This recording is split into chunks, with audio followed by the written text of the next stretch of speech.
Hey guys, Spirit of the Law here. In this video, we're going to talk about a contender for the title of most buffed unit of all time in AoE2. Nope, we're not talking about the Plumed Archer's abs, not that kind of buff. We're talking about the Cavalry Archer. Admittedly, the Swordsman line is another contender as the most improved unit line over the years as well, but I think we have a pretty good case to make for Cavalry Archers in this video. We'll start by looking at how potato Cavalry Archers were in Age of Kings, probably being even worse than you realize, with then the slow boiling of the frog as it were, bringing us to a point where some would argue we're teetering on an era of a Cavalry Archer meta at high levels.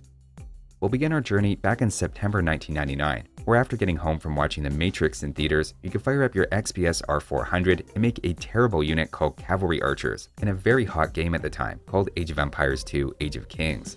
These were very different from today's unit, with a higher cost, shorter range, no bonus against spears, plus a longer attack delay, among other small tweaks we'll get into. On the other hand, they had a couple of slight advantages over their modern version, being a tiny bit faster moving and also took less bonus damage from skirmishers, as they were treated like any old archer in that matchup back then, while today all types of cavalry archers are extra punished. Even more than their basic stats, the greatest difference from today is that the game lacked bloodlines, thumbring, and Parthian tactics. Just think about all the horrible things we say about cavalry archers for a civ like Britons today, who lack all three of those techs, but back then that was every civ. In fact, since Briton archery ranges work faster, they would probably have made a top 5 cavalry archer list back then. Admittedly, those missing techs meant other units they were fighting were also a bit worse statistically, but I think we can agree cavalry archers are hit disproportionately by missing these. This is all to say nothing about how much harder it was to hit and run back then due to latency and lag at the time. The devs had about 9 months before the Conquerors Expansion to see how the initial balance was received and what needed to be tweaked.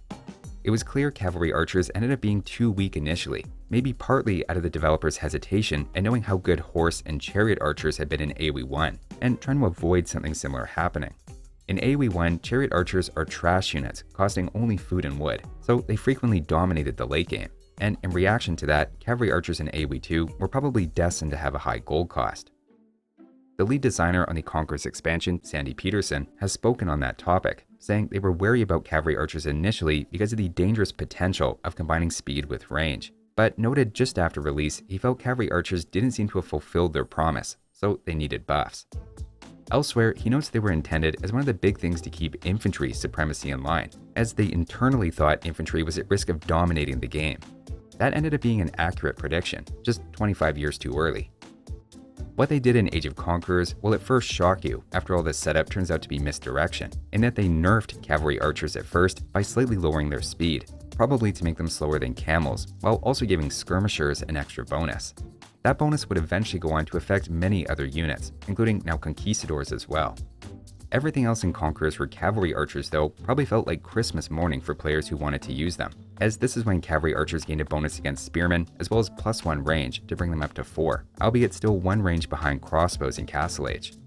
The heavy cavalry archers' training time also dropped considerably, but most importantly, this is when bloodlines, thumbring, and Parthian tactics were added, all 3 of which you could argue disproportionately help cavalry archers. For example, bloodlines as a percentage increase has double the effect for them as it does for knights, and in a similar way, their accuracy is only 50% to start with, while crossbows have 85%. So thumbring bumping both of those up to 100% feels again disproportionately good for cavalry archers. Parthian tactics is then an explicit extra gift for more armor and bonus damage against spears, with all these techs compounding in effectiveness for civs that get all 3. In an ironic twist, all of this generosity actually became the new downside for the unit, as there started to be a lot of techs you had to pick up to actually reach their ceiling. For the same reason no self-respecting Canadian parent wants their kid to be a goalie, cavalry archers are inherently in a tough spot, with knights and crossbows carrying considerably less sticker shock when you start crunching the numbers. Easy to overlook in all this shuffle as well is that Huns were added to the game, with a 25% discount in Castle and 30% discount in Imperial Age. We already had Mongols, so this wasn't the first cavalry archer civ per se, but Huns were immediately the cavalry archer civ, with Saracens and their minimum of 4 damage against buildings as a distant third. Huns were good for a few reasons, but their huge discount was definitely a part of that. That leads us to the Forgotten DLC a decade later, which took a shot at addressing the reality that cavalry archers had almost borderline become a unique unit for Huns. First, the cavalry archer's cost was dropped by 5 gold, with the Huns discount then heavily nerfed, especially in Castle Age. The goal was clearly to make the unit viable for a greater number of civilizations, and notably this is when Magyars were added with recurve bow, giving cav archers +1 range, and a while later +1 attack as well. Plus Turks were given Sipahi for more HP. Both are arguably the best late game cavalry archers still to this day, thanks to very high attack and durability respectively. Shortly after, the devs tried the same trick again, as everyone seemed to like it the first time, and the cav archers' gold cost was dropped another 5 gold, with Huns hit yet again to keep their discount in line, and shortly after, Magyars gained their +1 attack, in addition to +1 range from the unique tech. The general sentiment at this point was that cavalry archers were fine if you could mass them, but outside of civs with a very useful unique tech or bonus, they just weren't seen that often. Searching for online discussion at the time, terms like utterly pointless unit were thrown around, and no one would argue with the idea they were only popular for a handful of civilizations, mostly Huns traditionally, but Mongols, Saracens, Magyars, or Turks could sneak them out now and then. I should note I made them as Japanese in team games sometimes, but even with them being fully upgraded, I think that was considered a little weird. Usually, Definitive Edition is when you'd expect the major turnaround to start in this kind of story, given its wide scope of balance changes, but in this case, cav archers didn't initially receive much attention. The Tatar's bonuses and unique tech put them instantly in that cav archer civ discussion, but for other civs, the cav archer was basically the same as before. That said, melee pathing went through a particularly rough stretch that started to heavily reward ranged units, though even then, it was the cheaper and easier to tech into crossbow line that largely benefited from that, if anything.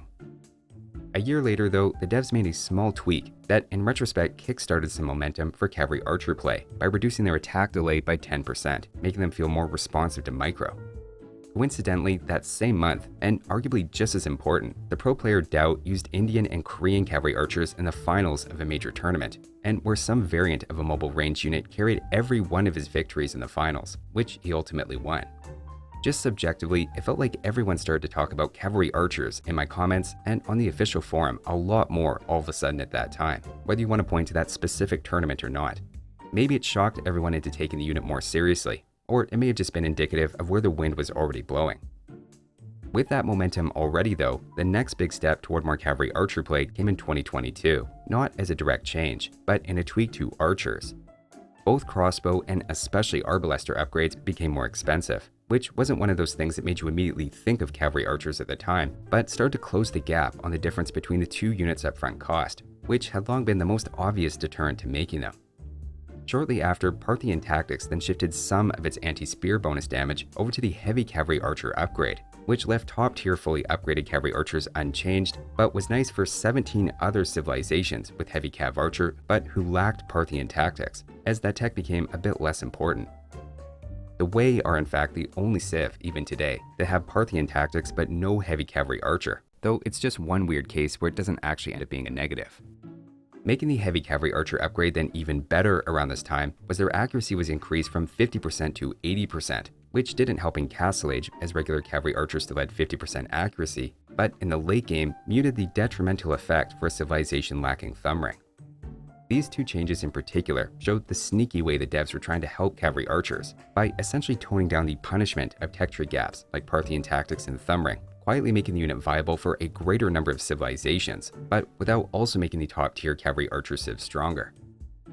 By this time in late 2023, you find the first instances of players talking, or you might say complaining, about cavalry archers as an emerging meta. To be clear, it's not that players didn't recognize the potential of mobility and range before this, but the perception for over 2 decades was the unit was expensive to make and too expensive to tech into compared to other obvious choices. The devs had quietly been chipping away at both of those arguments though, with maybe a shifting opinion you didn't need all of their upgrades to have them be usable in the mid-game, which helped as well.